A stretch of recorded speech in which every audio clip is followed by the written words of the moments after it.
Panel board and switchboard takeoff is under distribution takeoff, up at the top for switchboards and panels. These are quoted items, meaning the program doesn't put a price in for anything entered in this part of the program. It will actually prompt you later to put a quote in for the switchgear, something you need to get a quote from a local supplier on. Every entry also requires a unique designation here. Typically on the panel schedules there will be a letter or number assigned to the panel. So I've entered P1 here. For the type, I'm just going to select a panel board.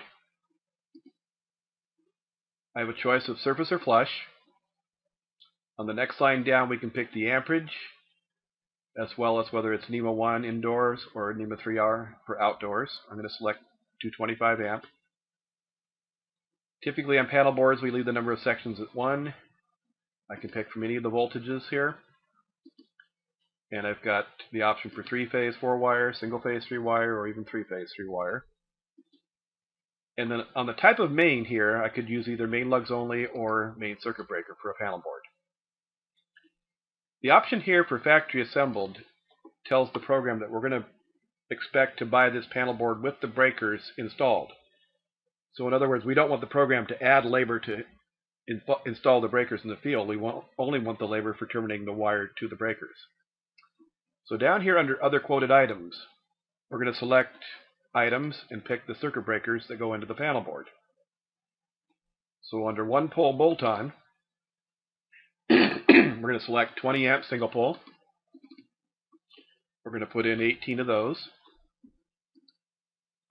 We're going to go next to 2-pole bolt-on. We're going to go to 30 amp, put in a couple of those. And finally we'll go to 3-pole bolt-on, 50 amp, and just one of those. When we close this window, we can hit takeoff. The quantity is filled in automatically. We don't need to change it unless there's more than one of this panel. Now this part of the program actually tells you how much labor it's going to put in before it actually completes it in the audit trail. At this point you can change the number if you want to raise it or lower it. You can also change it later.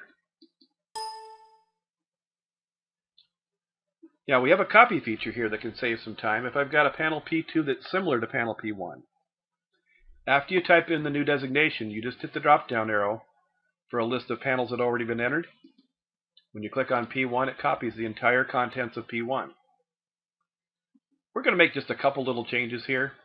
Let's say that this panel board does not have any 30 amp 2-pole breakers. We're just going to delete it. Delete key on the keyboard. And we're going to add in a 30 amp 3-pole breaker. We're going to put in 3 of those.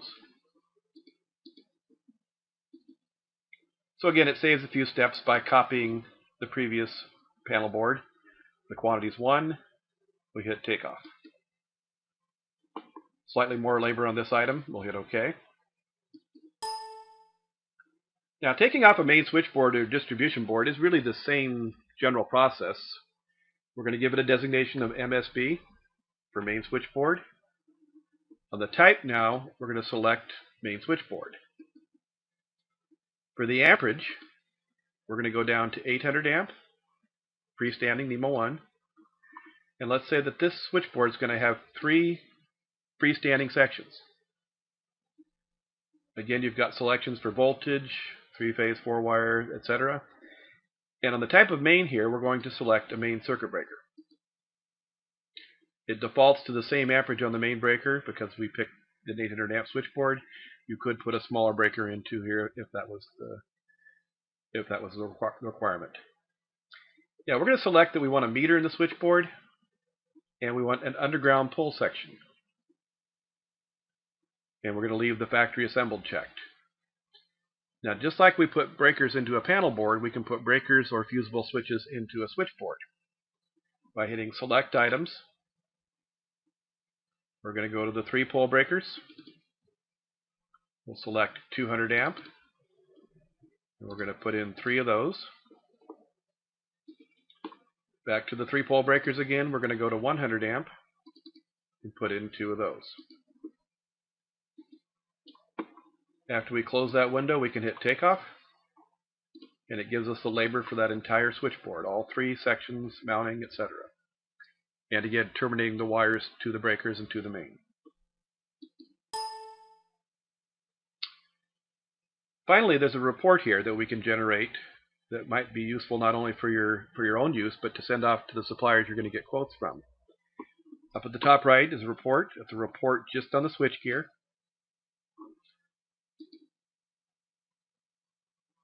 And again, you've got a report here that is easy to print out and fax to your suppliers.